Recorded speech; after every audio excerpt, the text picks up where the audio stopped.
আজকে আমি চিকেন কষা বানিয়েছি। তার জন্য প্রথমে আমি গ্রাইন্ডারে নিয়ে নিলাম পেঁয়াজ কুচি, কাঁচা লঙ্কা, রসুন আর আদা নিয়ে পেস্ট করে নিয়েছি।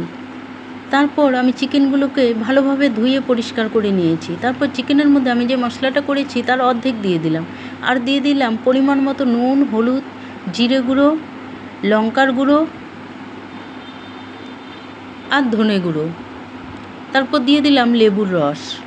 দিয়ে চিকেনটাকে ভালোভাবে ম্যারিনেট করে বেশ কিছুক্ষণ সময় রেখে দিয়েছি। তারপর ওভেনের উপর কড়াই বসিয়ে দিয়ে কড়াইয়ের মধ্যে তেল দিয়ে দিলাম। ফোড়নে দিয়ে দিলাম গোটা গরম মশলা, শুকনো লঙ্কা আর তেজপাতা। ফোড়নটা লাল হয়ে গেলে এর মধ্যে দিয়ে দিলাম পেঁয়াজ কুচি। পেঁয়াজগুলোকে কিছুক্ষণ সময় একটু ভেজে নিয়েছি। তারপরে এর মধ্যে পরিমাণ মতো নুন আর হলুদ দিয়ে দিলাম। দিয়ে বেশ কিছুক্ষণ সময় ধরে লাল লাল করে পেঁয়াজগুলোকে ভেজে নিয়েছি। তারপর বাকি যে অর্ধেকটা মশলা ছিল মশলাটা এর মধ্যে দিয়ে দিলাম, আর দিয়ে দিলাম জিরে গুঁড়ো, লঙ্কার গুঁড়ো আর ধনে গুঁড়ো। দিয়ে বেশ কিছুক্ষণ সময় ধরে মশলাটা কষিয়ে নিয়েছি। আর এদিকে আমি একটা টমেটো কেটে গ্রাইন্ডারে নিয়ে পেস্ট করে নিয়েছি। টমেটোর পেস্টটাকেও দিয়ে দিলাম, দিয়ে বেশ কিছুক্ষণ সময় ধরে কষিয়ে নিয়েছি।